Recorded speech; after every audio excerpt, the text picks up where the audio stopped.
আমৃত্যু ভালোবাসি তোকে সিজন ১ পর্ব সংখ্যা ৪৭-৪৮ লেখনীতে সালমা চৌধুরী গল্প পাঠে আমি অরোরা ইসলাম। আচ্ছা, এই পর্বটা সম্ভবত অনেক বড় হবে, কারণ এই পর্বতে মানে আমি যদিও বলছি ৪৭-৪৮, কিন্তু এই পর্বটা আসলে ৪টা পর্ব। ৪৭-১, ৪৭-২, ৪৮-১, ৪৮-২। ঠিক আছে? আবিরের বেসামাল অবস্থা দেখে তানভীর মৃদু হেসে ঠাট্টার স্বরে মেঘকে বলল, ভয় পাস না, ভাইয়ার মনে আরশোলা কামড় দিছে, এই জন্য অস্থির লাগছে সবকিছু, ঠিক হতে একটু সময় লাগবে। মিম আর আদি দুজনে একসঙ্গে চেঁচিয়ে উঠল, গাড়িতে আরশোলা আছে? কই আরশোলা? আল্লাহ বাঁচাও! ওদের নাচানাচিতে তানভীর গাড়ি সাইড করে পেছনে ফিরে তাকালো। তেজপূর্ণ গম্ভীর কণ্ঠে শুধালো, আমি কি একবারও বলছি গাড়িতে আরশোলা আছে? আদি আর্তনাদ করে বলল, তুমি না বললা ভাইয়াকে আরশোলা কামড় দিছে? তানভীর উদাস ভঙ্গিতে বলল, ভাইয়াকে কখন, কোথায় আরশোলা কামড়াইছে কে জানে? তোরা চুপচাপ বস, গাড়িতে আরশোলা নেই, তারপর লাফালাফি করলে আরশোলার বাড়িতে ফেলে দিয়ে আসবো। আবির তখনও চোখ বন্ধ করে বসেছিল। তানভীর এবার আবিরের দিকে তাকিয়ে একগাল হেসে বিড়বিড় করে শুধালো, ভাইয়া, ব্যথা কি বেশিই লাগছে? হাসপাতালে নিতে হবে? আবির সহসা চোখ খুলল, আর চোখে তানভীরের দিকে তাকালো, কিন্তু কোনো রিয়াকশন দেখালো না। তানভীর তখনও হেসেই যাচ্ছে। তানভীর পুনরায় ডাকলো। আবির শুধু ভুরু নাচালো। তানভীর ঠোঁট বাঁকিয়ে হেসে বলল, চোখ বন্ধ করে জোরে নিঃশ্বাস ছাড়ো, আর বলো, অল ইজ ওয়েল, দেখবা একটু শান্তি লাগছে। আবির ভুরু গুটিয়ে তাকালো। তানভীরের হাসি দেখে আবিরও খানিক হাসলো। তারপর তপ্ত স্বরে বলল, মজা নিচ্ছিস? তানভীর সশব্দে হেসে উত্তর দিল, একদমই না। আবির ভারী কণ্ঠে বলল, দিন আমারও আসবে, তখন বুঝাবো কত ধানে কত চাল, চুপচাপ গাড়ি স্টার্ট দে। তানভীরও আর কিছু বলল না, ঠোঁটের কোণে হাসি রেখে গাড়ি স্টার্ট দিল। মায়েশা আপুর বিয়েতে মেঘকে শাড়ি পরা দেখে আবিরের সারা রাত ঘুমাতে পারেনি। সাকিব তানভীরকে সবই বলেছে। তখনকার অবস্থা তানভীর স্বচক্ষে না দেখতে পারলেও এখন এর অবস্থা ঠিকই দেখতে পারছে। গাড়িতে এসি চলছে, তারপরও আবির ঘামছে, স্থির থাকতে পারছে না। একবার টিস্যু দিয়ে চোখ মুখ মুছছে, সানগ্লাস খুলে সামনে রাখছে, আবার চোখে দিচ্ছে, এই ফোন বের করছে, আবার পানি খাচ্ছে। বুকের বাঁ পাশে অবস্থিত হৃৎপিণ্ডটা অবিরত কাঁপছে। কথায় আছে, শাড়িতেই নারী। যে অষ্টাদশীর জামা পরে পিচ্চি মেয়ের মতো সারা বাড়ি ছোটাছুটি করত, সে আজ শাড়ি পরে পরিপূর্ণ নারী রূপে আবিরের সামনে আসছে। মায়াবিনী তো জানে না, তার মায়ার জালে আবিরের মনটা বন্দী হয়ে আছে বহু বছর ধরে। নারীরূপী মায়াবিনীকে অন্তকাল দেখার স্বাদ জেগেছে আবিরের অন্তরে। ইচ্ছে তো অনেক কিছুই করছে, মায়াবিনীর দুগাল স্পর্শ করে চোখে চোখ রেখে মায়াবিনীর সমুদ্রের ন্যায় গভীর দুচোখে চিরকালের জন্য ডুবে যেতে, কপালে আলতোভাবে নিজের ঠোঁট ছোঁয়াতে, হৃদয়ে জড়ানো নিরবধি ভালোবাসার একখণ্ড মায়াবিনীর উদ্দোলিত মনটাকে শান্ত করতে, মায়াবিনীর চোখে চোখ রেখে সাত সমুদ্র পাড়ি দিতে, নীল আকাশ, অগণিত পাখি আর সমুদ্রের সুবিশাল জলরাশিকে সাক্ষী রেখে বলতে, আমৃত্যু ভালোবাসি তোকে। আবির সিটের সঙ্গে হেলান দিয়ে বসে আছে, তার দৃষ্টি গাড়ির মিররে। পেছনের সিটে বসা অষ্টাদশীকে আপন মনে দেখেই চলেছে। হঠাৎই ঠোঁটের কোণে এক চিলিতে হাসির ঝলক দেখা গেল। কেন হাসলো কে জানে। একদিকে মেঘ শাড়ি ঠিক করায় ব্যস্ত, প্রথমবার এভাবে শাড়ি পরেছে। বারবার মনে হচ্ছে এদিক খুলে ওদিকে খুলে যাচ্ছে, তাই সেসব চেক করায় ব্যস্ত। স্বাভাবিক হয়ে বসতেই মিররে চোখ পড়ে। আবিরের সঙ্গে চোখাচোখি হতেই মেঘ সঙ্গে সঙ্গে চোখ নামিয়ে নিয়েছে। সহসা মেঘ ভুরু কুঁচকায়। এক মুহূর্তের জন্য থমকে গেছে সবকিছু। মাথা ভর্তি হাজারো ভাবনার মধ্যে একটা ভাবনা হৃদয়ে আঘাত করে, আবির ভাই কি আমায় দেখছেন? মেঘ সঙ্গে সঙ্গে আবারও মিররে তাকাই। ততক্ষণে আবিরের চোখে সানগ্লাস পরে ফেলেছে। তা দেখে মেঘ কুঁচকানো ভুরুযুগল আরো কুঁচকে আসে। সূক্ষ্ম নেত্রে তাকিয়ে থাকে বেশ খানিকক্ষণ। মনে মনে ভাবছে, ওই এক জোড়া চোখ কি আমায় দেখে থমকে গিয়েছিল? শুধু কি দৃষ্টি আটকে গেছিল, নাকি দৃষ্টির সঙ্গে অন্তরতম অচল? ভাবতেই মেঘের ওষ্ঠদ্বয় প্রশস্ত হলো। হৃদয়ে জমানো অনুভূতিরা চোখে উপচে পড়ছে। আবির ভাই তাকে দেখে মুগ্ধ হয়েছে ভেবে মেঘের মনের প্রজাপতির মতো উড়ে বেড়াচ্ছে। মেঘ নিজেকে আওড়ালো। ওনার কোমল প্রাণ চাহনি কি কিছু বলতে চাইছিল? তবে কি আবির ভাইয়ের মনেও আমার জন্য অনুভূতি জন্মেছে? বাকিটা পথ মেঘ আবিরের চিন্তাতেই মগ্ন থেকেছে। শ্যামবর্ণের এক পুরুষের প্রেমে মেঘ মাতোয়ারা হয়ে গেছে। আবিরের যত্ন, রাগ, তীব্র অধিকারবোধ, স্নিগ্ধতা মিশ্রিত চাহনি অষ্টাদশীর মন পাড়ায় বারংবার বিপর্যয় ঘটায়। মেঘের প্রাণচঞ্চল জীবনে আবিরের আবির্ভাবটা ঠিক যেন ধূমকেতুর মতো। কয়েক মাসে অষ্টাদশীর কোমল মন আবির ভাইকে নিয়ে স্বপ্ন দেখতে শুরু করেছে। মেঘের জীবনে বাবা আর ভাইয়ের পর আবির ভাই একমাত্র ছেলে, যার সংস্পর্শে নিজেকে নিরাপদ মনে হয়, যার দৃষ্টি স্পর্শ কোথাও অশ্লীলতার ছোঁয়া অনুভব করেনি। তার জন্য বোধহয় আবির খুব দ্রুত অষ্টাদশীর হৃদয়ে জায়গা করে নিয়েছে। সেই থেকে অষ্টাদশীর মস্তিষ্ক জুড়ে আবিরের সঙ্গ পাওয়ার অদম্য প্রয়াস সর্বক্ষণ বিচরণ করে। আচমকা গাড়ি থামানোতে মেঘের সুদীর্ঘ ভাবনার অবসান ঘটে। চিড়িয়াখানা দেখেই আদি সবার আগে গাড়ি থেকে নেমে পড়ে। ইকবাল খান আগেও কয়েকবার মেঘদের নিয়ে চিড়িয়াখানায় এসেছিল, তাই আদির এই জায়গা খুব পরিচিত। চিড়িয়াখানায় ঘুরতে ঘুরতে আদির ক্ষুধা লেগে গেছে। আদির সঙ্গে মিমও জানালো তারও ক্ষুধা লেগেছে, কিন্তু মেঘের সেসবে মনোযোগ নেই। তার মন মস্তিষ্ক জুড়ে শুধু আবির ভাই ঘুরপাক খাচ্ছে। এর মধ্যে বেশ কয়েকবার চোখাচোখি হয়েছে দুজনের। মেঘের আগে আবিরই চোখ নামিয়ে নেয়। চিড়িয়াখানা থেকে বের হতে তানভীর ঠান্ডা কণ্ঠে বলল, ভাইয়া, তুমি বনুকে নিয়ে বোটানিক্যাল গার্ডেনে যাও, আমি সবার জন্য খাবার নিয়ে আসছি। মিম আর আদিও তানভীরের কাছেই রয়ে গেছে। আবির দুইটা টিকিট কেটে মেঘকে নিয়ে ভেতরে ঢুকলো। এ যেন গাছের সাম্রাজ্যে ঢুকে পড়েছে। চারপাশে শুধু সবুজ আর সবুজ। প্রায় ৮৪ হেক্টর জায়গা জুড়ে অবস্থিত এই উদ্ভিদের সাম্রাজ্য। মেঘ আবিরের পিছু পিছু হাঁটছে আর চারপাশের পরিবেশ দেখছে। হঠাৎ কি মনে করে মেঘ হাঁটার গতি বাড়িয়ে আবিরের পাশাপাশি এগিয়ে গেল। আবিরের সাথে তাল মেলানোর চেষ্টা করছে। আবির যেখানে পা ফেলছে সমান দূরত্বে মেঘও পা রাখার চেষ্টা করছে। আবিরের হাঁটার গতি বেশি হওয়ায় মেঘ শাড়ি পরে ঠিক কুলাতে পারছিল না। আবির আর চোখে চেয়ে মেঘের পাগলামি দেখে মুচকি হাসলো। পকেট থেকে ফোন বের করতে করতে হাঁটার গতি কমিয়ে আনলো। দুজোড়া পা এখনো সমতালে এগিয়ে যাচ্ছে। বাসন্তী রঙের পাঞ্জাবিতে আবির, তার সাথে বাসন্তী রঙের শাড়িতে মেঘকে বেশ মানিয়েছে। লম্বাটে আবিরের পাশে মেঘকে আজ খুব বেশি পিচ্চি লাগছে না। শাড়ির সঙ্গে হিল জুতোতে বেশ বড়ই লাগছে মেঘকে। তানভীর কল দেওয়ায় আবিরের গতি কিছুটা কমে গেছে।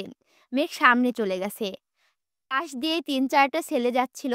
তাদের মধ্যে একজন ঠাট্টার স্বরে বলে উঠল, কিরে মামা, আজকাল পরীরা আসমান থেকে নেমে বোটানিক্যাল গার্ডেনে ঘুরতে আসছে নাকি? দ্বিতীয় জন বলল, হরে মামা, আমারও তাই মনে হচ্ছে। চুলগুলো দেখেছিস, জোস না? আসলেই জোস। এমন একটা মেয়ে যদি আমার গার্লফ্রেন্ড হতো।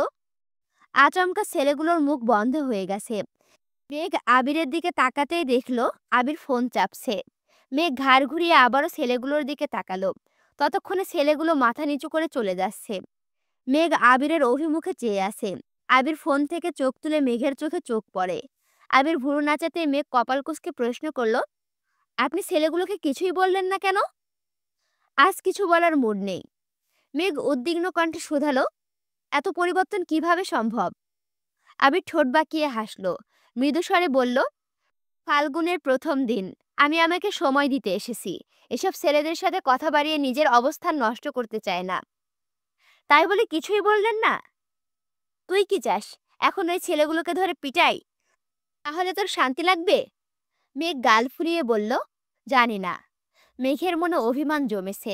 একদিন এক ছেলে মেঘের হাত ধরেছিল বলে আবির অফিস থেকে এসে মাঝ রাস্তায় ছেলেটাকে মেরেছিল। আর আজ ছেলেগুলো বাজে কমেন্টস করেছে দেখে তাতেও আবির কোনো প্রতিক্রিয়া দেখালো না। মেঘের মন আবারও দুশ্চিন্তায় ঢুকে গেছে। আবির ভাইয়ের এই পরিবর্তন মানতে পারছে না মেঘ। ছেলেগুলোকে একটা ধমক দিলেও মেঘ মানসিক শান্তি পেত। আবিরের পিছু পিছু হাঁটতে হাঁটতে অনেকটা দূর চলে গেছে।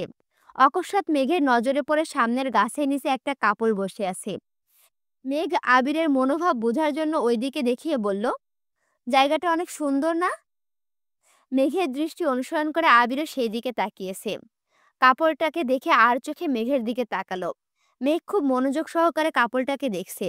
আবির গলা খেকেরি দিয়ে অন্যদিকে তাকিয়ে ঠান্ডা কণ্ঠে বলল, হ্যাঁ, অনেক সুন্দর। মেঘ একটু ভারী কণ্ঠে বলল, ওই দিক না, এই দিকে দেখতে বলছি। মেঘ ইনডিরেক্টলি আবিরকে কাপড়টাকে দেখতে বলছে। আবিরও বুঝে না বুঝার মতো ভান ধরে করছে আর মিটমিট করে হাসছে। আবির এবার কাপড়টার দিকে তাকালো। খানিক বাদে প্রশ্ন করলো, তুই তো বোটানির স্টুডেন্ট, ওরা যে গাছটার নিচে বসে আছে ওই গাছটার বৈজ্ঞানিক নাম কি বলতো? মেঘ আহাম্মকের মতো তাকিয়ে আছে। এ কেমন মানুষ, বোঝাচ্ছে কি আর বেটাই বুঝতাছে কি? মনে প্রেম ভালোবাসা নাই ঠিক আছে, তাই বলে ঘুরতে এসেও পড়াশোনা, এটা কোনো কথা? আবির মেঘের দিকে তাকিয়ে পুনরায় প্রশ্ন করলো, কি হলো, জানিস না? জানবো না কেন, এটার বৈজ্ঞানিক নাম হলো। আমি এই নাম তো পড়তেই পারছি না। কি বলবো আমি? যাই হোক, দাঁড়াও আমি গুগলে যাই, আমাদের গুগল থেকে শুনে আসি। মেঘালেমো ফাইটা সেরাটো অ্যাবিরো পেটারিস। আবির হা করে তাকিয়ে আছে। মেঘের মাথায় আস্তে করে গাঁটটা দিয়ে আবির বলল, এটা টার্মিনালোয়া অর্জুন। কি পড়াশোনা করিস সেটাও জানিস না? মানে এখানে হয়েছে কি, মেঘ যে আবিরকে যে মেঘ হলো একটা গাছের বৈজ্ঞানিক নাম জিজ্ঞাসা করছে, সেখানে মেঘ নিজের মতো করে একটা নাম বানাইছে। মেঘ আবির নাম সংমিশ্রণে, এই যে মেঘা নে নেমালিওনা ফেটারিয়াস না কি যেন, যাই হোক, এই নামটা সে মনে করো নিজের মতো করে বানাইছে। ওই জন্য আবির হা হয়ে তাকিয়ে আছে এবং মেঘের মাথায় একটা গাঁটটা মেরে আসল নামটা বলল, বুঝছো? আরেকটা গাছের দিকে দেখিয়ে পুনরায় বলল, এই গাছটার নাম বলতো।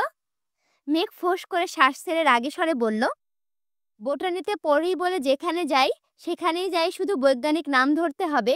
আমি কি পড়াশোনা পড়তে আসছি? তাহলে কেন আসছিস? বেড়াতে আসছি। বেড়াতে আসছিস বেড়া, এদিক সেদিক নজর আটকাই কেন? আবির ঘুরিয়ে ফিরিয়ে হলেও বুঝিয়ে দিয়েছে ওই কাপড়টাকে দেখে আবিরের ভালো লাগেনি। মেঘ ভেংচি কেটে যেতে যেতে বলল, সুন্দর জিনিসের নজর তো পড়বেই।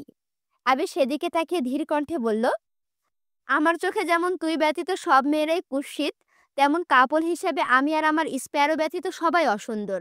আমি চাই সবাই আমাদের দেখুক, আমি কেন অন্যদের দেখব? কথাগুলো বলে আবির ঠোঁট বাঁকালো। দ্রুত পায়ে মেঘের কাছাকাছি এগিয়ে আসলো। আবারও পাশাপাশি হাঁটছে দুজন।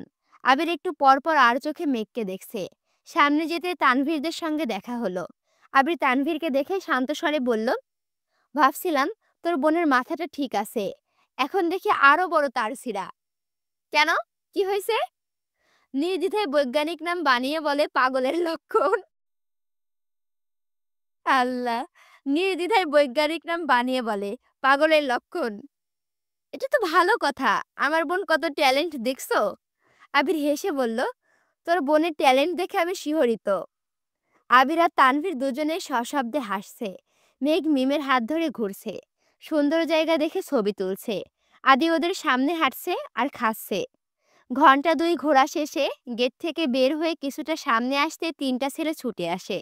মোলায়েম কণ্ঠে বলল, আই অ্যাম সরি আপু, তখন আমাদের ওইভাবে কমেন্টস করা একেবারেই উচিত হয়নি। প্লিজ আপু, কিছু মনে করবেন না। সরি প্লিজ, আর কখনো আপনাকে বা অন্য কোনো মেয়েকে এভাবে বলবো না, মাফ করে দিন প্লিজ। মেঘ আবিরের দিকে তাকালো, কিন্তু আবির নিরুদ্বেগ। আবিরের বেপরোয়া ভাব দেখে মেঘ কপাল গোটালো। তাকালো তানভীরের দিকে। তানভীর আগে থেকে সূক্ষ্ম নেত্রে তাকিয়ে আছে। কি হয়েছে বা কি হচ্ছে কিছুই বুঝতে পারছে না সে। মেঘ নম্র স্বরে জানালো, ঠিক আছে, আপনারা এখন যান। ছেলেগুলো পুনরায় জিজ্ঞেস করলো, আপু মাফ করেছেন? হ্যাঁ করেছি।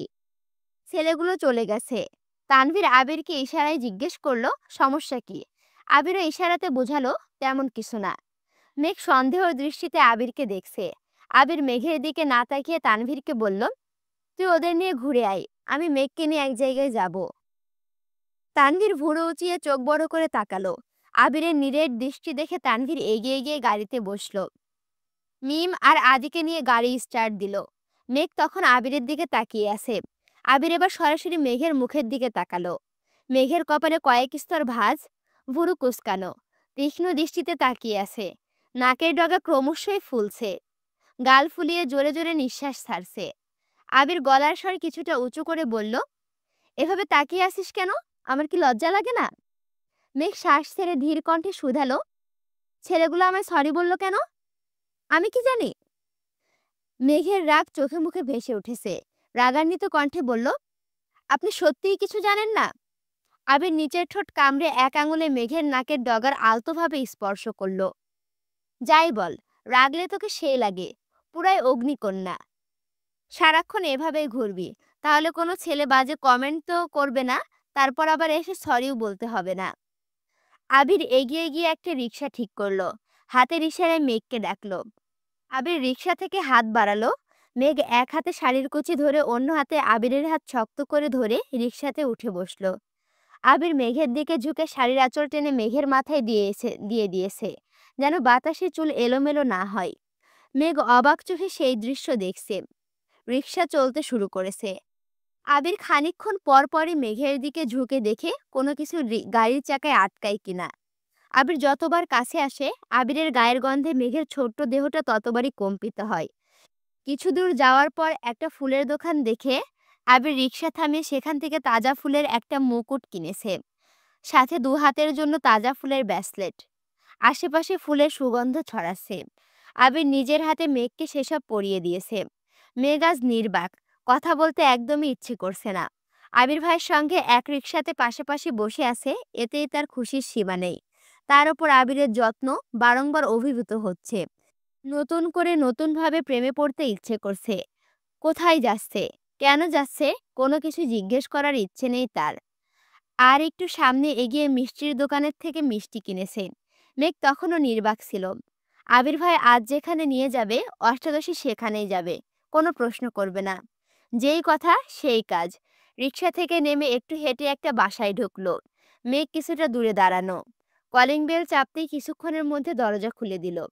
আবির হাসি মুখে বলল, আসসালামু আলাইকুম। মাইশা আপু এক গাল হেসে উত্তর দিল, ওয়ালাইকুম আসসালাম। এতদিনে বোনকে মনে পড়ল? আবির মুখে হাসি রেখে ঠাট্টার স্বরে বলল, আমার মতো ব্যস্ত মানুষ আর একটাও পাবে না। আহা গো, কি কাজে ব্যস্ত তা আমার জানা আছে। আবির মাইশার দিকে একটু এগিয়ে গিয়ে ধীর কণ্ঠে বলল, তোমার জন্য সারপ্রাইজ আছে। মাইশা উত্তেজিত কণ্ঠে প্রশ্ন করল, কি সারপ্রাইজ? আবির কণ্ঠস্বর উঁচু করে ডাকল, এই যে ম্যাম, আসুন। মেঘ গুটি গুটি পায়ে দরজা পর্যন্ত আসতেই মেঘকে দেখে মাইশা দু হাতে নিজের দুগালে হাত রাখলো। মেঘকে অপাদমস্তক দেখে দরজার বাহিরে এসে মেঘকে জড়িয়ে ধরে। মেঘ ও মাইশা আপুকে দেখে অবাক হয়ে গেছে। আপুর বিয়ের পর আজই আপুকে দেখছে। আবির অবশ্য আগেও এসেছে, বাসাও আবিরই ঠিক করে দিয়েছিল। মেঘ জিজ্ঞেস করে, ভাইয়া কোথায়? ও বের হয়েছে, চলে আসবে এক্ষুনি। তোমরা ভেতরে এসে বসো। মেঘ ঘুরে ফিরে বাসাটা দেখছে। আবির ঠান্ডা কণ্ঠে মাইশাকে বলল, আমি কিন্তু আমার কথা রেখেছি, শাড়ি পরিয়ে তোমার জন্য এনেছি। মাইশা আবিরকে বিড়বিড় করে বলল, তার জন্য অসংখ্য ধন্যবাদ, কিন্তু প্রেমিকা না, তাকে তোর বউ হিসাবে দেখতে চাই। ভালোবাসার অভাবে আমার ভাইয়ের মুখটা কেমন শুকিয়ে গেছে। আহারে। আবির ঠোঁট ফুলিয়ে অভিযোগের স্বরে বলল, তুমিই একমাত্র বুঝছো। মেঘের দিকে তাকিয়ে বলল, আর কেউ তো বুঝেই না। মাইশা হাসতে হাসতে বলল, দাঁড়া বলে দিচ্ছি। এই না, আপু প্লিজ বলো না। ততক্ষণে মেঘ এসে সোফায় বসতে বসতে বলল, কি হয়েছে আপু? মাইশা মুখে হাসি রেখেই বলল, মেঘ, তোমাকে আজ অনেক সুন্দর লাগছে। মাশাল্লাহ। সাবধানে থেকো, তোমাকে দেখে কারোর হার্ট অ্যাটাক না হয়ে যায়। তোমরা বসো, আমি নাস্তা নিয়ে আসি।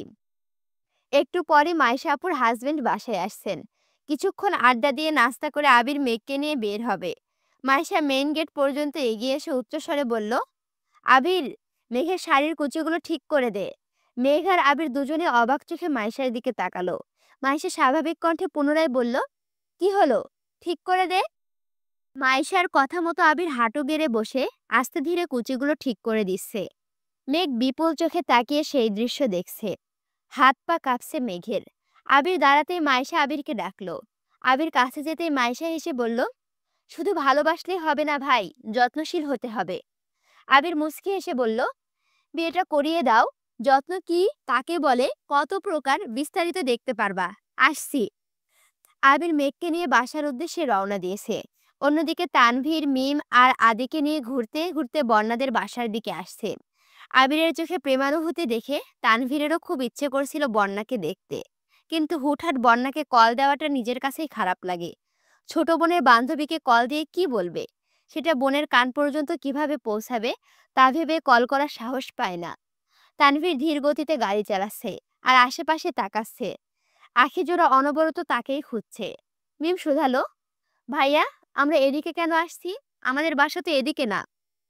ঘুরতে আসছি, চুপচাপ বসে থাক।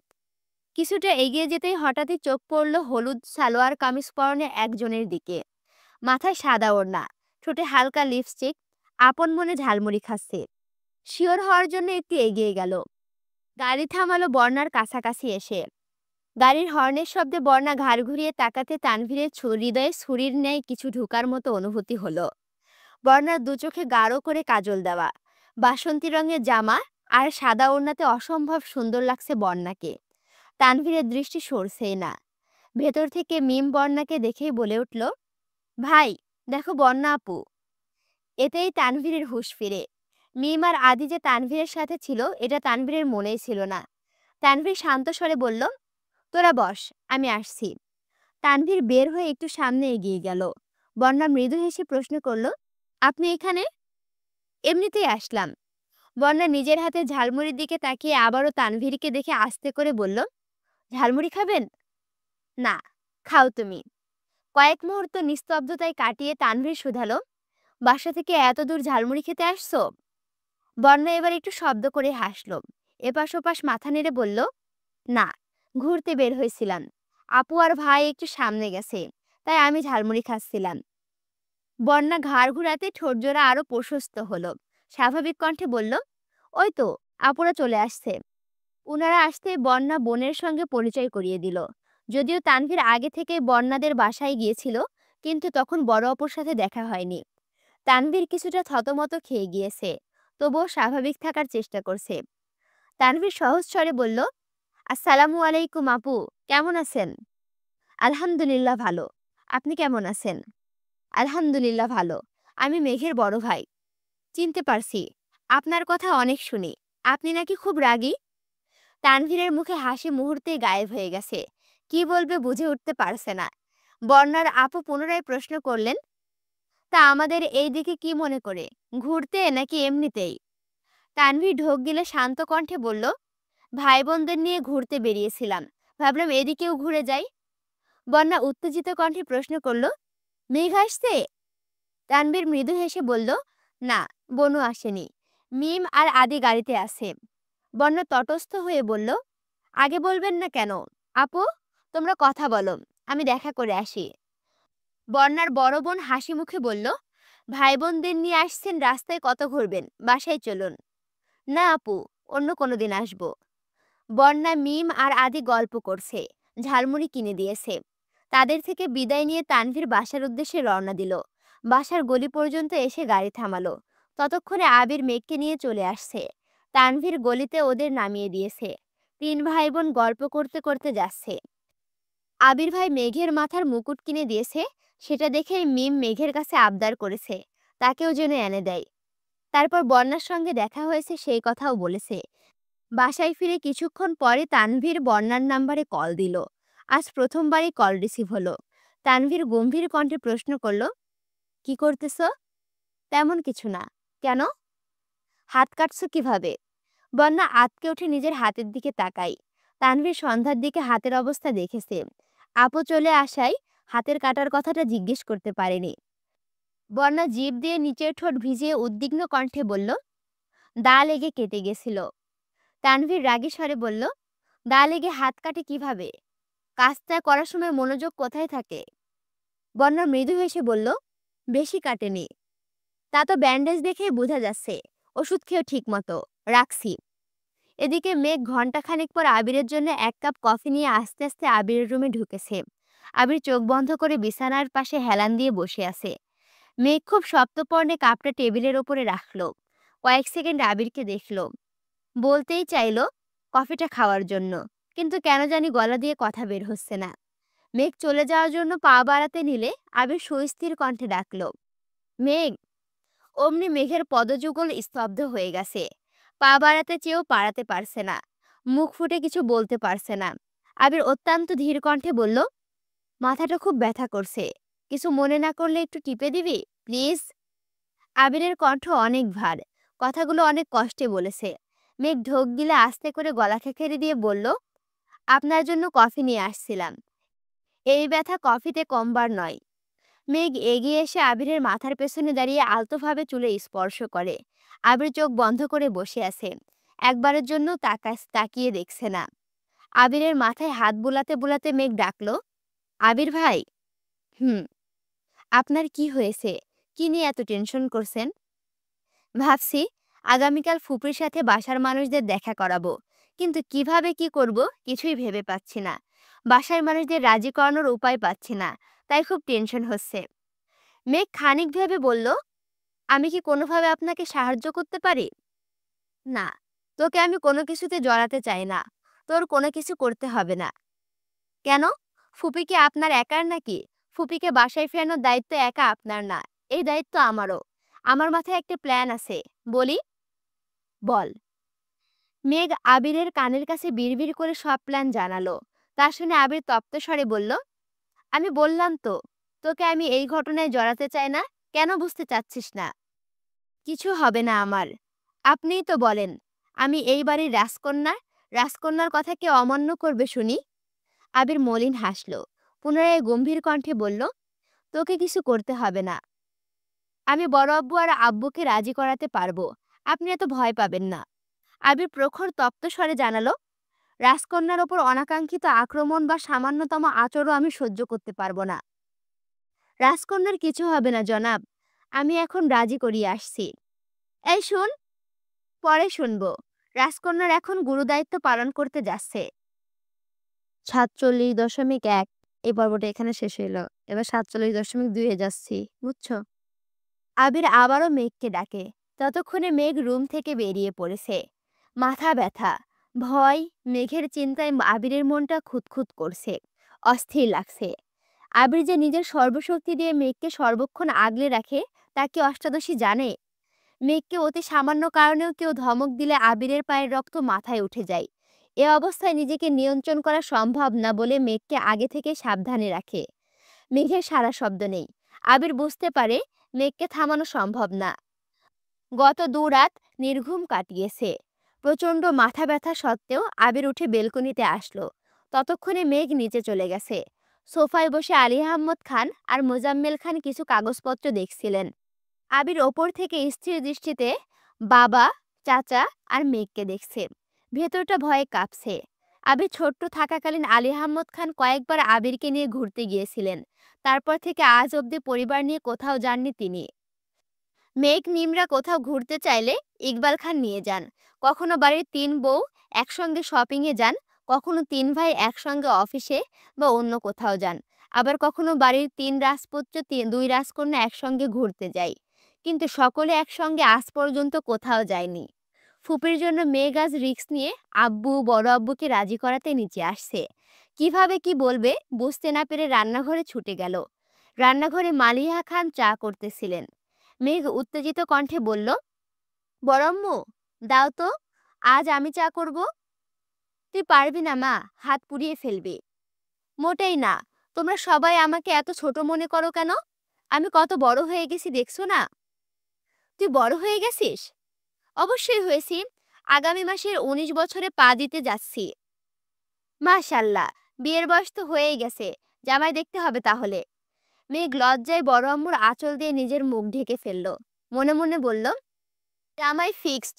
এখন তোমার ছেলের হাতে সব। তোমার ছেলে যত তাড়াতাড়ি রাজি হবে, তত তাড়াতাড়ি আমি তোমার ছেলের বউ হব। আহা কি শান্তি! মারিয়া খান ধীর হস্তে মেঘের মুখ থেকে আঁচল সরিয়ে খানিক হেসে বললেন, বিয়ের নাম শুনেই এত লজ্জা? মেঘ লাজুক হাসল। মেঘের এই লজ্জার কারণ যে অন্য কিছু, এটা মালিহা খানকে বুঝতে দিল না। কিছুটা স্বাভাবিক হয়ে 2 কাপ চা নিয়ে চলে গেল। মেঘের হাতে চায়ের কাপ দেখে 2 ভাই নড়ে চড়ে বসলেন। মোজাম্মেল খান চায়ের কাপ হাতে নিতে নিতে শান্ত স্বরে শুধালেন, আম্মু, তুমি চা আনতে গেলে কেন? এমনিতেই। আলী আহমদ খান প্রখর নেত্রে মেঘকে দেখে বললেন, মুখ দেখে মনে হচ্ছে বড়সড় আবদার আছে। কি লাগবে বলো মা? মেঘ হাসি মুখে উত্তর দিল, কিছুই লাগবে না বড় আব্বু। মোজাম্মেল খান পুনরায় জিজ্ঞেস করলেন, তোমার নাকি আজ ঘুরতে গেছিলে? কোথায় গেছিলে? চিড়িয়াখানা আর বোটানিক্যাল গার্ডেনে। ঘোরাঘুরি করে মন ভালো হয়েছে? মেঘ চোখ বন্ধ করে ঢোক গিলল। মনে সাহস জুগিয়ে বলল, ভালো লাগেনি, বরং মনটা আরো বেশি খারাপ হয়ে গেছে। কেন?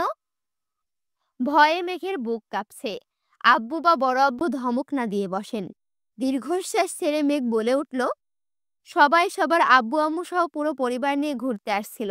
তারা কত আনন্দ করছিল। তাদের দেখতে ভালো লাগছিল। আমার বোধশক্তি হওয়ার পর থেকে আমি কোনোদিন দেখিনি আমাদের বাসার সবাই একসাথে ঘুরতে গিয়েছে। আমি চাই আগামীকাল আমাদের বাসার সবাই একসঙ্গে ঘুরতে যাব। এটা আমার অভিযোগ, সেই সঙ্গে আবদারও। আলী আহমদ খান ধীর কণ্ঠে বললেন, তোমার আম্মু বড় আম্মু কাকিয়াকে নিয়ে যেও। আর আমি ইকবালকে বলবো নে, সেও তোমাদের সঙ্গে যাবে। মেঘ অভিমানী কণ্ঠে জানালো, আমি বলেছি সবাই, মানে খান পরিবারের প্রত্যেকে। সেখানে আপনারা দুইজনও পড়েন। মোজাম্মেল খান ভারী কণ্ঠে বললেন, আমাদের কাজ আছে, বাকিদের নিয়ে যেও। আগামীকাল বিশ্ব ভালোবাসা দিবস। আমি খোঁজ নিয়েছি, অফিস ছুটি। প্লিজ আব্বু, প্লিজ বড় আব্বু চলুন না। না মামনি, তোমরা ঘুরে আসো, টাকা দিয়ে দিবনে। খাওয়া দাওয়া করে কেনাকাটা করে আইসো। মেঘ এবার কিছুটা ক্ষিপ্ত স্বরে বলল, থাক, টাকা লাগবে না। আপনাদের কোথাও যেতে হবে না।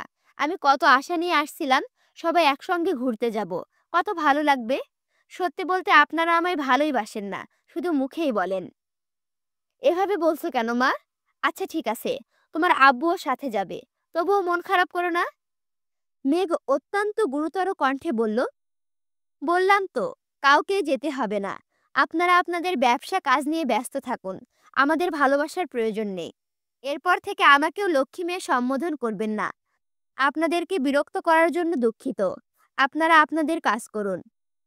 মেঘ চলে যেতে নিলে আলী আহমদ খান ডাকলেন। শান্ত স্বরে মেঘকে বোঝানোর চেষ্টা করলেন, কিন্তু মেঘ নিজের জেদ থেকে নড়বেই না। এক পর্যায়ে মেঘ বলে বসলো, কালকে ঘুরতে না গেলে কারোর সঙ্গে কথা বলবে না মেঘ। আলী আহমদ খান বেশ কিছুক্ষণ চোখ বন্ধ করে ভাবলেন। ছোট থেকেই বোনকে অনেক আদর করে বড় করেছে আলী আহমদ খান এবং মোজাম্মেল খান। বোনের কোনো আবদার কখনো অপূরণ রাখেনি। খরচের টাকা বাঁচিয়ে বোনের জন্য গিফট নিয়ে আসতেন। প্রতি সপ্তাহে 4 ভাই বোন মিলে ঘুরতে যেতেন। ইকবাল খান সবার থেকে ছোট থাকা সত্ত্বেও আলী আহমদ খান আর মোজাম্মেল খান বোনের প্রতি ভালোবাসাই বেশিই ছিল। কিন্তু বোনের এমন কাণ্ড ঘটানোর ফলে ভাই বোনের শারীরিক মানসিক দুইভাবেই বিচ্ছেদ ঘটেছে। পরিবারকে সময় দেওয়া, বিশেষ করে ঘুরতে নিয়ে যাওয়াটা একেবারেই ছেড়ে দিয়েছেন। দুই একবার গেলেও মাথায় শুধু বোনের স্মৃতিই ঘুরত। তার জন্য পরিবারের দায়িত্ব ছেড়ে ব্যবসার হাল শক্ত করে ধরেছেন। বড় ভাইয়ের দেখাদেখি মোজাম্মেল খানও ধীরে ধীরে একই পথে পথিক হয়ে গেছেন। সেই সঙ্গে পরিবারের পুরো দায়িত্ব পড়েছে ইকবাল খানের ওপর। বাসার বাজার থেকে শুরু করে কেউ অসুস্থ হলে হাসপাতালে নেওয়া, ডাক্তার দেখানো, ঘুরতে নিয়ে যাওয়া, সম্পূর্ণ দায়িত্ব ইকবাল খানের। অনেক ভেবেচিন্তে অবশেষে আলী আহমদ খান জানালেন, তিনিও আগামীকাল যাবেন। এবার মেঘের খুশি দেখে কে? মেঘ ছুটে গিয়ে আম্মু বড় আম্মুকে ডেকে নিয়ে আসছে। আকলিমা খান মিম আদিকে পড়াচ্ছিলেন, তাদেরকেও ডেকে নিয়ে আসছে। এর মধ্যে আবির নিচে নামছে। মেঘ আবিরের দিকে তাকিয়ে টানা দুবার ভুরু নাচালো। আবিরও নিঃশব্দে হাসল, চোখের ইশারাতে মেঘের প্রশংসা করল। আবির নামতে মোজাম্মেল খান জিজ্ঞেস করলেন, আগামীকাল কি তুমি ফ্রি আছো? কিছু কাজ আছে, কেন চাচ্ছ? মেঘ একদম পাগল করে ফেলতেছে। আগামীকাল নাকি ভালোবাসা দিবস, সেই উপলক্ষে বাসায় সবাইকে নিয়ে ঘুরতে যাবে। তুমি কি সময় দিতে পারবে? আবির উদাসীন কণ্ঠে বলল, সবাই গেলে আমারও তো সময় দিতে হবে। কাজ না হয় পরেই করলাম। আবিরের ভাবের কথা শুনে মেঘ কপাল কুঁচকে আবিরের দিকে তাকিয়ে আছে। দিনরাত এক করে ফুপিকে নিয়ে ভাবা মানুষটা ফুপির সাথে সবার দেখানো করানোর চিন্তায় আধমরা হয়ে যাচ্ছিল। অথচ আব্বুর সামনে এসে কি সুন্দর করে বলছে উনার নাকি কাজ আছে। কি এমন কাজটা উনার? এর মধ্যে ইকবাল খান বাসায় আসছেন। তানভীরকেও জানানো হয়েছে কোথাও যাওয়া হবে। কখন যাওয়া হবে সব সিদ্ধান্ত শেষে যে যার মতো চলে গেছে। আলী আহমদ খান ইকবাল খান দুজন আবারও কাগজপত্র দেখছেন। ইকবাল খান, আকলিমা খান, মিম আদি সকলেই রুমে চলে গেছেন। আবির খেতে বসেছে। আবিরকে দেখে মেঘও আবিরের বিপরীতে বসলো। ডাইনিং টেবিলে আর কেউ নেই। হালিমা খান খাবার রেডি করছেন। মেঘ আবিরের দিকে তাকিয়ে বিড়বিড় করে বলল, আপনার আগামীকাল কি এমন কাজ শুনি? কোনো কাজ নেই। কেন? একটু আগেই যে বললেন ব্যস্ত, কাজ আছে। আবির ওষ্ঠদায় কিছুটা প্রশস্ত করে বলল, কখনো কখনো পরিস্থিতি বুঝে মুখে মুখে হলেও ব্যস্ততা দেখাতে হয়। সবাই এক্সাইটেড হয়ে গেলে সমস্যা আছে। মেঘ মাথা চুলকে বলল, আপনি কি ভাবেন আর কি করেন আপনিই জানেন। আবিরের প্রশস্ত ওষ্ঠদায় আরো বেশি প্রশস্ত হলো। আবির তপ্ত স্বরে বলল, thank you my dear sparrow. Pleasure. আজ সকাল থেকে বাড়িতে হইচই। মিম, মেঘ আদি তিনজনই খুবই এক্সাইটেড। গতকাল হুট করে আবির শাড়ি নিয়ে আসছিল, তাই সাজার তেমন সময় পায়নি।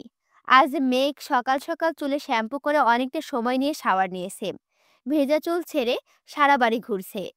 সবাই রেডি হয়ে যাচ্ছে। কি ড্রেস পরবে মেঘ এখনো সিদ্ধান্ত নিতে পারছে না। ভালোবাসা দিবসে আবিরের সঙ্গে মিলিয়ে জামা পরবে, এটা আগে থেকেই ভেবে রেখেছিল।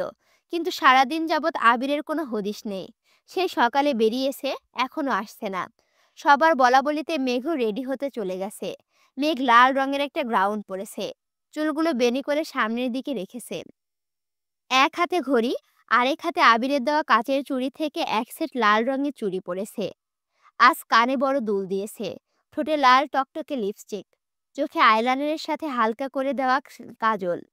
আগে থেকে মেঘ গাঢ় করে কাজল দিত, কিন্তু আবিরের ভয়ে এখন কাজল দেওয়া ছেড়েই দিয়েছে। হঠাৎ হঠাৎ হালকা করে একটু দেয়। মেঘ রেডি হয়ে সোফায় বসে ফোন চাপতেছিল। এর মধ্যে আবির বাসায় আসছে। আর চোখে মেঘকে খানিক দেখে দ্রুত রুমে চলে গেল। ২০ মিনিটের মধ্যে শাওয়ার নিয়ে একেবারে রেডি হয়ে নেমে পড়েছে। আজকেও পাঞ্জাবি পরেছে। আবিরের পাঞ্জাবিটা বেশ কয়েকটা রঙের কম্বিনেশনে তৈরি, তবে সেটাতে লাল রং একটু বেশিই ভাসছে। মেঘের ইচ্ছে পূরণ হয়েছে দেখেই মেঘ মাথা নিচু করে মুচকি হাসলো। আবির বাসা থেকে বেরিয়ে যাচ্ছে, পেছন পেছন মেঘও ছুটল। মেঘকে ছুটতে দেখে আবির থমকে দাঁড়ালো।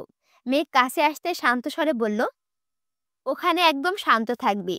ফুপিকে তুই চিনিস না, আর আজকের জন্য জান্নাত আপুকেও চিনিস না। ওদের দেখে উত্তেজিত হয়ে জড়িয়ে ধরতে যাবি না, মনে থাকবে? আচ্ছা ঠিক আছে, কিন্তু আপনি সকাল থেকে কোথায় ছিলেন? ফুপি দুশ্চিন্তা করতে করতে অসুস্থ হয়ে পড়ছিল। আইরিন কল দিয়ে কান্নাকাটি করছিল, তাই বাসায় গেছিলাম। মেঘ উদ্বিগ্ন কণ্ঠে বলল, আমার ফুপির জন্য খুব টেনশন হচ্ছে, আর আমার আব্বুর জন্য টেনশন বেশি হচ্ছে। আচ্ছা যাই হোক, তুই মুড অফ করে থাকিস না। বাসার সকলের সঙ্গে ঘোরার ইচ্ছে পূরণ হচ্ছে, সেটাতে ফোকাস কর। মেঘ কথা না বাড়িয়ে সোজা গাড়িতে বসলো। একটু পর মিম আদি সহ সকলেই চলে আসছে। বাসার আশেপাশে সুন্দর নিরিবিলি জায়গা, তাই হালকা নাস্তা করে পরিশেষে রমনা পার্কে আসলো। আবির আর তানভীর এমন ভাব নিচ্ছে যে বাবা চাচার কথা ছাড়া তারা কোনো দিকে যায় না। রমনা পার্কে যাবে কিনা সেই অনুমতি বাবার থেকে নিয়েছে আবির। শান্ত পরিবেশে হাঁটছে সকলে।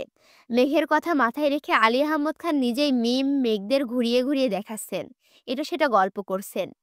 সামনের দিকে ৩ ভাই, মিম, আদি, মেঘ, তারপর ৩ বউ, অবশেষে আবির আর তানভীর। ফুপির কথা জানতে মেঘ ইচ্ছে করে সামনে থেকে পেছনে আসছে, কিন্তু পরিস্থিতি বেশ ঠান্ডা। আবির তানভীর কোনো কিছু বলছে না। আবির ফোন থেকে কাকে যেন মেসেজ পাঠাচ্ছে। তানভীর আবির কারো কাছ থেকে পাত্তা না পেয়ে মেঘ চলে যেতে নিলে আবির আচমকা মেঘের হাতের কবজি শক্ত করে ধরে। মেঘ পেছন ফিরতে আবির চোখের ইশারা করলো সামনে না আগানোর জন্য। সামনে সবার হাঁটা হঠাৎই থেমে গেছে। মেঘ এবার ঘাড় ফিরিয়ে তানভীরকে দেখার চেষ্টা করলো। তানভীর কিছুই দেখেনি ভাব করে মেঘকে ক্রস করে সামনে গিয়ে মেঘকে আড়াল করে দাঁড়িয়েছে। আবির মেঘের হাত ধরে রেখেছে, এই দৃশ্য যেন কারো নজরে না পড়ে, তার জন্য আড়াল করে দাঁড়িয়েছে। মালিহা খান জান্নাতকে দেখে এগিয়ে গেছেন, বাকিরা সেখানেই দাঁড়িয়ে আছে। মালিহা খান উত্তেজিত কণ্ঠে বললেন, আরে জান্নাত, কেমন আছো? জান্নাত একগাল হেসে উত্তর দিল, আলহামদুলিল্লাহ ভালো। আপনি কেমন আছেন আন্টি? আপনারা সবাই বুঝি ঘুরতে আসছেন? আলহামদুলিল্লাহ ভালো। মেঘের আবদার আজকের স্পেশাল দিনে সবাইকে নিয়ে ঘুরবে, তার জন্য আসলাম। জান্নাত এবার আলী আহমদ খানকে উদ্দেশ্য করে বলল, আসসালামু আলাইকুম আঙ্কেল, কেমন আছেন? আলহামদুলিল্লাহ, তুমি ভালো আছো তো? জি আলহামদুলিল্লাহ। হালিমা খান স্বাভাবিক কণ্ঠে শুধালেন, তা জান্নাত, তুমি কি একা আসছো? জান্নাত হাসি মুখে বলল, না, বলে ঘাড় ফিরিয়ে তাকিয়ে গাছের নিচে বসা মহিলার দিকে তাকালো। মালিহা খান কিছুটা পিছিয়ে আলী আহমদ খানের কাছাকাছি এসে আস্তে করে বললেন, উনি মনে হয় জান্নাতের আম্মু। আপনাকে যে বলেছিলাম, কিছু তো বললেন না। আজকে তাহলে আমাদের বাসায় দাওয়াত দিবনে, আপনি কি বলেন? ঠিক আছে, তোমার যেহেতু এত ইচ্ছে, দিও দাওয়াত, আমার কোনো সমস্যা নেই। মারিয়া খানের মুখে উজ্জ্বলতা ঝলঝল করছিল। উত্তেজিত কণ্ঠে জান্নাতকে প্রশ্ন করল, উনি তোমার আম্মু না? ডাকো, একটু কথা বলি। জান্নাত ঘাড় ঘুরিয়ে ডাকলো, আম্মু, এদিকে আসো। ঠোঁটে হাসি রেখে জান্নাত মালিহা খানকে বলল, উনি আমার শাশুড়ি আম্মু। সহসা স্তব্ধ হয়ে গেছে সবকিছু। মালিহা খান অবিশ্বাস্য চোখে তাকিয়ে আছে জান্নাতের দিকে। জান্নাতের কথা শুনে আলী আহমদ খানও কপাল কুঁচকালেন। মালিহা খান প্রায় প্রায় আবিরের জন্য জান্নাতের কথা বলেন, কিন্তু আলী আহমদ খান তেমন সাড়া দেননি বলে এতদিন কিছু বলতে পারেননি। অথচ সেই মেয়ে বিবাহিত। ওনাদের সাথে বাকিরাও অবাক চোখে তাকিয়ে আছে। মালিহা খান এতটাই শকড যে কিছু বলতেই পারছে না। এদিকে আবির মেঘের হাত ধরেই রেখেছে, যাতে মেঘ কোনোভাবে সামনে না যায়। তানভীর মেঘের সামনে দাঁড়ানো, তাই মেঘ জান্নাত আপুর কথা শুনলেও আপুকে দেখতে পারছে না। মেঘ ঘাড় কাত করে জান্নাতকে দেখার চেষ্টা করছে। আকলিমা খান খানিক ভেবে প্রশ্ন করলেন, তোমার বিয়ে কবে হয়েছে? অক্টোবরের 12 তারিখ আন্টি। মালিহা খান এবার দ্বিতীয়বারের মতো আশ্চর্য হলো। আজ ফেব্রুয়ারি 14, মানে 4 মাসের ওপরে হয়েছে জান্নাতের বিয়ে। অথচ উনি তার ছেলের বউ বানাতে উঠে পড়ে লেগেছিলেন। হালিমা খান বললেন, আমাদের বললে না তো। আসলে আন্টি হুট করেই বিয়ের দিন তারিখ ঠিক হয়েছিল, আর ওই রকম প্রোগ্রামও করা হয়নি, তার জন্য বলা হয়নি। তা তোমার হাজবেন্ড কি করে? জবের জন্য আপাতত দেশের বাইরে আছেন। দোয়া করবেন আমাদের জন্য। ফি আমানিল্লাহ। স্বামীর সংসার নিয়ে সুখে থাকো। মালিহা খানের চোখ মুখ ফ্যাকাশে হয়ে গেছে। জান্নাতকে দেখে যতটা উত্তেজিত ছিল, এখন ঠিক ততটাই নিরুদ্বেগ। কোমল দৃষ্টিতে জান্নাতের দিকে তাকিয়ে আছে। জান্নাত পুনরায় একটু উচ্চস্বরে ডাকলো, কি হলো আম্মু, আসো। এবার মহিলা উঠলেন, মাথায় ওড়না দেওয়া। মাথা নিচু করে এগিয়ে এসে ভরাট শীতল কণ্ঠে বললেন, আসসালামু আলাইকুম। আস্তে করে সকলে সালামের উত্তরের দিয়ে তাকালেন সেই মহিলার দিকে। মহিলা মুখ তুলে তাকাতে চোখাচোখি হলো আলী আহমদ খানের সাথে। পাশে তাকাতেই মোজাম্মেল খান। প্রকৃতি যেন থমকে গেছে। মুহূর্তেই নিস্তব্ধতায় ছেয়ে গেছে সবকিছু। মাহমুদা খানের দৃষ্টি একে একে সকলকে দেখছে। মারিয়া খান, ইকবাল খান, পেছনে হালিমা খান আর আকলিমা খানকেও এক পলক দেখে নিল। আবিরের হাতে থাকা মেঘের ছোট্ট হাতটা থরথর করে কাঁপছে। ভয়ে বুকের ভেতর হৃৎপিণ্ডটা ছুটছে এদিক সেদিক। হাত পা ঠান্ডা হয়ে আসছে। 28 বছর পর মুখোমুখি হয়েছে ভাই বোন। কি হতে চলেছে ভেবেই মেঘের শরীর ঘামতে শুরু করেছে। আবির 2 কদম এগিয়ে মেঘের পাশে দাঁড়ালো। মেঘের হাত ছাড়তে মেঘ ব্যালেন্স হারিয়ে পড়তে নিলে আবির তৎক্ষণাৎ ডান হাত দিয়ে মেঘের কনুইয়ের ওপর চেপে ধরল। মেঘ আর চোখে আবিরের দিকে তাকাতে আবির মলিন হেসে প্রখর তপ্ত স্বরে বলল, হেই, রিল্যাক্স, কিচ্ছু হয়নি। মেঘ শীতল চোখে আবিরের মুখের পানে তাকিয়ে আছে। কপালের ঘাম বেয়ে বেয়ে পড়ছে নিচে। দুশ্চিন্তায় দুধের ন্যায় মুখব্বির রক্তাভ হয়ে গেছে। মেঘ অল্পতেই ইমোশনাল হয়ে যায়। পরিস্থিতি সামলানোর আগেই ভেঙে পড়ে। আবির পকেট থেকে রুমাল বের করে আলতোভাবে মেঘের কপাল, নাক, থুতনি মুছতে মুছতে বলল, এই পাগল, এত টেনশন কিসের তোর? আমি আছি তো নাকি? আবির মেঘের মাথায় হাত বুলাতে বুলাতে ধীর কণ্ঠে বোঝাচ্ছে। মেঘও শান্ত মেয়ের মতো আবিরের কথা শুনছে। এদিকে মাহমুদা খানের দিকে একদৃষ্টিতে তাকিয়ে সকলে। 28 বছর পর কাউকে হুট করে দেখলে কখনো চেনা সম্ভব না। বেশ কিছুক্ষণ পর ইকবাল খান শ্বাস ছেড়ে গম্ভীর কণ্ঠে বললেন, আফা। মিম আদি এবার আব্বুর মুখের দিকে তাকাচ্ছে। আবার মহিলাকে দেখছে, আবার ঘাড় ফিরিয়ে বাকিদেরও দেখছে। হালিমা খান আর আকলিমা খান মাহমুদা খানকে বাস্তবে দেখেনি, দু একটা শুধু ছবিই দেখেছিল, তাই তেমন চেনে না। মোজাম্মেল খান ভারী কণ্ঠে বললেন, তুই? মালিয়া খান এখনো নিশ্চুপ। জান্নাতের বিষয়টাতে এখনো স্বাভাবিক হতে পারছে না। তার ওপর এত বছর পর ননদের সাথে দেখা। সবকিছু মাথার ওপর দিয়ে যাচ্ছে ওনার। এদিকে আলী আহমদ খানও পাথরের ন্যায় দাঁড়িয়ে আছেন। মিম আর আদি দুজনে বেশ কিছুক্ষণ মুখ চাওয়াচাই করে অবশেষে আব্বুকে প্রশ্ন করল, আব্বু, উনি কে? ইকবাল খান উত্তর দিতে পারছেন না। নিজের সন্তানের সামনে বোনকে কি বলে পরিচয় দেবেন সেটাও বুঝতে পারছে না।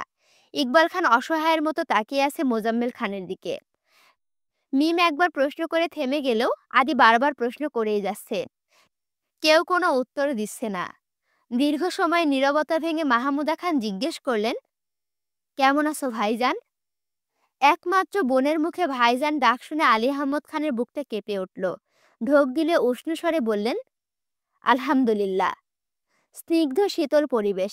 পাখিদের কিচিরমিচির শব্দ ব্যতীত আর কোনো শব্দ নেই। কেউ কোনো কথা বলছে না, আবার জায়গা থেকে নড়ছেও না। আদি কিছুক্ষণ থেমে থেমে আবার প্রশ্ন করে, মাহমুদা খানের পরিচয় চাই, কিন্তু কেউ বলে না। জান্নাত সশরীরে এতক্ষণ উপস্থিত থাকলেও তার মনোযোগ ছিল ফোনে। আসিফ কল দেওয়ায় ফোন নিয়ে একটু দূরে চলে গেছিল। কথা শেষ করে এগিয়ে আসতে আসতে স্বাভাবিক কণ্ঠে বলল, আম্মু, কথা শেষ হয়নি, চলো বাসায় যাই। মাহমুদা খানের কান্নায় গলা আটকে আছে। এত বছর পর ভাইদের স্বচক্ষে দেখছেন, ঠিকমতো কথাও বলতে পারছে না। মাহমুদা খান শীতল কণ্ঠে বললেন, আসছি ভাইজান। মাহমুদা খান জান্নাতের পাশে হেঁটে যাচ্ছেন। প্রত্যেকে সেদিকে তাকিয়ে আছে। প্রতিটা সদস্যদের ভেতরে খুঁড়ে শুধু দীর্ঘশ্বাস বেরিয়ে আসছে। আলী আহমদ খান, মোজাম্মেল খান সহ সকলে আজ কঠিন সত্যের মুখোমুখি হয়েছে। সন্তানদের প্রশ্নের উত্তরে না পারছে সত্যি বলতে, আর না পারছে এড়িয়ে যেতে। মেঘ আবিরের দিকে তাকিয়ে ভুরু কুঁচকালো। আবির নিঃশব্দে ডান ভুরু উঠাতেই মেঘ বিড়বিড় করে বলল, ফুপু চলে গেল কেন? আমিই বলেছি চলে যেতে। কেন? আবেগ, অনুভূতি, ভালোবাসা ২৮ বছর যাবৎ চাপা পড়ে কঠিন পাথরে রূপ নিয়েছে। সেই পাথর ৫-১০ মিনিটে গলবে না। তার জন্য পর্যাপ্ত সময় লাগবে। স্তব্ধ পরিবেশ স্তব্ধ রেখে সকলে বাসায় ফিরে আসছে। কারো মুখে কোনো কথা নেই। বাসায় আজ রান্না নেই, খাওয়া দাওয়া নেই। মিম, আদিও আজ তাড়াতাড়ি ঘুমিয়ে পড়েছে। ৩ বউ রান্নাঘরে দাঁড়িয়ে ঘণ্টাখানেক আলোচনা করেছে। ৩ ভাইয়ের মনে কি চলছে কে জানে। ৩ জনই ৩ জনের রুমে বসে আছে। কি ভাবছে কে জানে। তানভীর বাসায় ফিরে আবার বেরিয়েছে। টুকটাক কাজ ছিল, সেগুলো শেষ করে বন্যাদের এলাকায় আসছে। কিন্তু বন্যার কোনো হদিশ নেই। আজকের স্পেশাল দিনে বন্যার দেখা পাবে না ভাবতেই ভেতরটা মোচড় দিয়ে ওঠে। সন্ধ্যা পার হয়ে গেছে। বন্যার বের হওয়ার কোনো সম্ভাবনা নেই। কিন্তু তানভীরের মন যেতেই চাইছে না। প্রায় ১ ঘন্টা অপেক্ষার পর তানভীর বন্যাকে কল দিল। বন্যা কল রিসিভ করতেই তানভীর বলল, এই মেয়ে, কোথায় আছো? তানভীরের ধমকের স্বরে বলা কথাতে বন্যা না চাইতেও কেঁপে ওঠে। সদ্য ঘুম থেকে ওঠা মেয়েটা নরম স্বরে উত্তর দিল, বাসায়। কেন? আমি তোমাদের বাসার গলির সামনে দাঁড়িয়ে আছি, তাড়াতাড়ি আসো। মানে? আসতে বলছি, আসো, বলে তানভীর কল কেটে দিয়েছে। বন্যা শোয়া থেকে উঠে বসে। ফোনের নাম্বারটা আবারও চেক করে। সত্যি সত্যি তানভীর ভাই, কিন্তু উনি হঠাৎ এখানে এসে কল দিবেন এটা ভেবেই পাচ্ছে না বন্যা। চোখে মুখে অল্প একটু পানি ছিটিয়ে টাওয়াল দিয়ে মুছল, কি না ছুটে নিচে চলে গেল। সদ্য ঘুম থেকে ওঠায় চুলের অবস্থাও নাজেহাল। কিন্তু আশ্রাবার সময় নেই। নিচে বন্যার ভাই টিভি দেখছিল। বন্যাকে ছুটতে দেখে শুধাই, ছোট আপু, পাগলের মতো কোথায় যাচ্ছিস? সামনেই। কি হয়েছে আমায় বল। কিছু হয়নি, তুই টিভি দেখ, বলে বন্যা দৌড়ে বেরিয়ে গেছে। গলির ঠিক সামনেই তানভীর দাঁড়িয়ে আছে। তানভীরকে দেখা মাত্রই দৌড়ের গতি কমে গেছে। ধীর গতিতে এগিয়ে গেল। গলায় ওড়না পেঁচালো, চুলগুলো অগোছালো, মুখ মলিন হয়ে আছে। তানভীর কপাল গুটিয়ে সূক্ষ্ম নেত্রে বন্যাকে নিরীক্ষণ করল। বন্যা কিছু বলার আগে তানভীর ভারী কণ্ঠে বলল, সন্ধ্যাবেলা চুল ছেড়ে বের হয়েছ কেন? আর চুলের এই দশা কেন? মাথায় ওড়না দাও। বন্যা ওড়না মাথায় দিতে দিতে নিরুদ্বেগ কণ্ঠে জবাব দিল, ঘুমাইছিলাম। অসময়ে ঘুমাও কেন? সন্ধ্যাবেলা ঘুমাতে নেই, তুমি জানো না? জানি, ঘুম পাচ্ছিল তাই। হাতের কি অবস্থা দেখি। বন্যা আস্তে করে হাত বাড়ালো। ব্যান্ডেজ খুলে ফেলেছে। তানভীর বন্যার হাত ধরে ফোনের আলো দিয়ে ভালোভাবে হাতটা দেখল। তারপর ধীর স্বরে বলল, দেখে শুনে কাজ করতে পারো না? কিছু ওষুধ বন্যার হাতে দিয়ে বলল, এই ওষুধগুলো ঠিকমতো খেও, তাড়াতাড়ি ঠিক হয়ে যাবে। গতকালই নিয়ে আসতাম, কিন্তু জরুরি কাজে বের হয়েছিলাম, আর এত রাতে বের হতে পারবে না তাই আসেনি। আমি ওষুধ খাচ্ছি, আজ থেকে এগুলো খাবা। আন্দাজে আনেনি, ডাক্তারের সাথে কথা বলে নিয়ে আসছি। এটুকু বিশ্বাস রাখতে পারো। বিশ্বাসের কথা আসছে কোথা থেকে? আমি বলছিলাম, আর কিছু বলতে হবে না, খাবারগুলো খেয়ে নিও। নাও। এত কিছু কেন আনছেন? এসবের কোনো দরকার ছিল না। তাহলে কি দরকার বলো, এনে দিয়ে যাচ্ছি। আল্লাহ, কিছুই দরকার নেই আমার। মেঘ কোথায়? বাসায়। কল দিলে কল ধরে না, একটু বলে দেবেন তো প্লিজ। বনু একটু টেনশনে আছে, টেনশন ফ্রি হলে নিজ থেকেই কল দেবে। বন্যা চিন্তিত স্বরে শুধালো, কি হয়েছে? তেমন কিছু না, বাসায় একটু সমস্যা চলতেছে। জানোই তো, বনু অল্পতেই হাইপার হয়ে যায়, এই আর কি। বন্যার মাথায় আবির ভাইয়ের কথা ঘুরছে। বাসার আর কোনো সমস্যার কথা বন্যার মাথায় আসছে না। তবে কি আবির ভাইয়ের সঙ্গে সমস্যা হয়েছে? বন্যা উদ্বিগ্ন কণ্ঠে আবারও প্রশ্ন করল, বাসায় কি সমস্যা হয়েছে বলা যাবে প্লিজ? বনুকে জিজ্ঞেস কইরো, বনুই বলবে। সন্ধ্যার পর এতক্ষণ বাইরে থাকা ঠিক না, বাসায় চলে যাও। জি আচ্ছা। ধন্যবাদ। বন্যা গলি দিয়ে চলে যাচ্ছে, লাইটের আলোতে তানভীর স্থির দৃষ্টিতে চেয়ে রইল সেই দৃশ্য দেখছে। এদিকে বাসার হিমশীতল পরিবেশ দেখে মেঘের খুব চিন্তা হচ্ছে। মেঘ বাসায় ফিরে ফুপির সঙ্গে কথা বলেছে। বেশ কিছুক্ষণ সময় যাবৎ আবির সোফায় হেলান দিয়ে বসে আছে।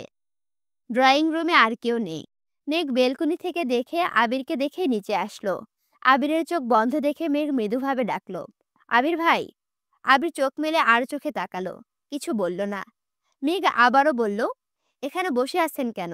রুমে যান। রুমে যেতে ভয় লাগতেছে। আব্বুর নিস্তব্ধতা আমায় খুব ভাবাচ্ছে। আর কারোটা জানি না, তবে আব্বুর জন্য খুব চিন্তা হচ্ছে। বড় আম্মুও খুব কষ্ট পাইছে। জান্নাত আপুর বিয়েটা আগেই জানিয়ে দিলে হতো। আম্মুর কষ্ট পাওয়াটা আহামরি কিছু না। আমি বারবার বারণ করা সত্ত্বেও আমার বউ ভাবতে হবে কেন? কয়েকবার বলার পরও যেহেতু মানেনি, তাই আমি আর কিছু বলিনি। বউ ভাবতে থাকুক। আমার বউ না হোক, আসিফ ভাইয়ের বউ তো।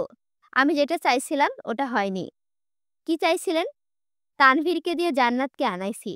তানভীর আর জান্নাতের বয়স কাছাকাছি। আমি ভাবছি আম্মু বা মামুনি তানভীরকে নিয়ে সন্দেহ করবে, আর আমি ওইটাকে কাজে লাগাবো। উল্টা আমি ফেঁসে গেছি। আম্মু ডিরেক্ট আমার বউ বানানোর চিন্তা করে ফেলছে। তার মানে এসব আপনাদের প্ল্যান? হ্যাঁ, সবটাই পরিকল্পিত। আগে যে বলেছেন আমার জন্য জান্নাত আপুকে আনছিলেন, তোর জন্যই তো আনছি। ফুপি কি তোর না? চান্স কি তুই পাসনি? তাহলে কার জন্য করছি এসব? মেঘ নিশ্চুপ। আবির পুনরায় বলল, তোর জন্য যদি শুধু শিক্ষক লাগতো, তবে এই শহরের ভালো শিক্ষকের অভাব ছিল না। তারা তোকে দায়িত্ব নিয়ে পড়িয়ে চান্স তো পাওয়াই তো। কিন্তু ফুপির সাথে কিভাবে সম্পর্ক ঠিক করব তা ভেবে পাচ্ছিলাম না। একমাত্র উপায় ছিল জান্নাত। জান্নাত তোকে পড়ালে আর তুই চান্স পেলে বাসার মানুষের জান্নাতের প্রতি পজিটিভ চিন্তা আসবে। তখন ধীরে ধীরে ফুপির সংস্পর্শে আসা যাবে। আরেকটা হচ্ছে বউ বানানোর চিন্তা। ওইটা আসলে গুরুত্ব ছিল না। তানভীরকে দিয়ে আনছিলাম কারণ আমি দেশে ছিলাম না। দেশে ফিরে আমি টিচার কিভাবে পাবো? তাছাড়া জান্নাত যে রাকিবের বোন, এটা জানলে সবাই শিওর ধরে নিত আমি জান্নাতের সাথে সম্পর্ক আছে। এই জন্য মূলত তানভীরকে দিয়ে আনানো, কিন্তু তাতে কোনো লাভ হলো না। মেঘ কপাল চুলকে বিড়বিড় করে বলল, আপনি খুব চালাক। মাংনা হিটলার বলি না আপনাকে। চালাক আর হতে পারলাম কোথায়? নিয়তির বেড়াজালে বন্দি হয়ে আছি আমি। কি হয়েছে? কিছু না। রুমে গিয়ে রেস্ট নে।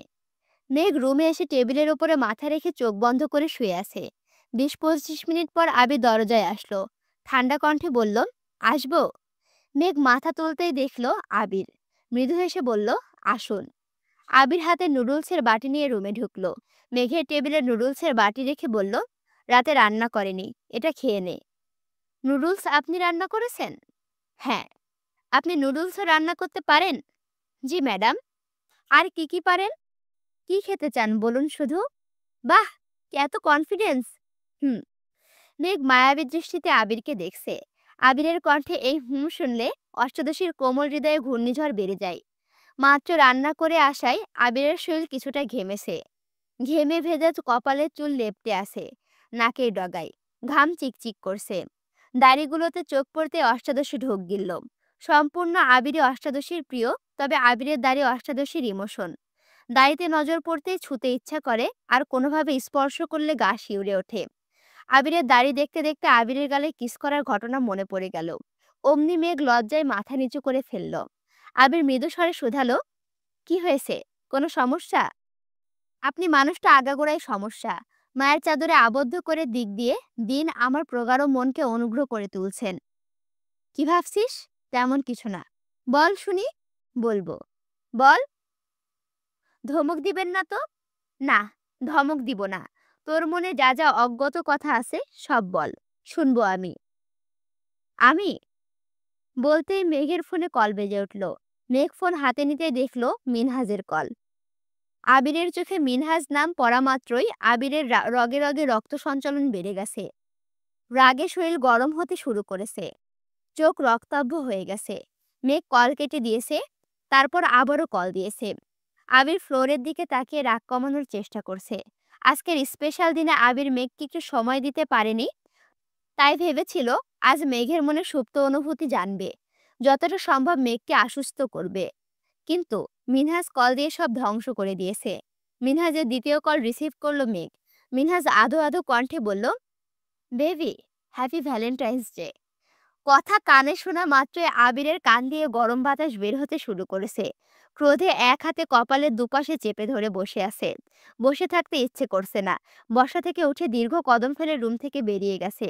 মেঘ আবিরের প্রস্থানের শব্দ শুনে ঘাড় ঘুরিয়ে দেখল। রাগে গজগজ করতে করতে মিনহাসকে বলল, হারামি, রাখ তোর ভ্যালেন্টাইন। আমার ভ্যালেন্টাইনের 18টা বাজায় দিছিস। আমায় বেবি বলবি না বানর। তুই জীবনেও ভালো হবি না। কল কেটে দেওয়ার পর বারবার কেন কল দিচ্ছিস? আমার কপালটাই খারাপ। ধুর, ভাল লাগে না। বাই। মেঘ রাগে ফুঁসতে ফুঁসতে কল কেটে দিয়েছে। আবির ভাই যখনই মেঘের কাছাকাছি আসে, একটু শান্তশিষ্টভাবে কথা বলে, তখনই কেউ না কেউ বাধা দেয়।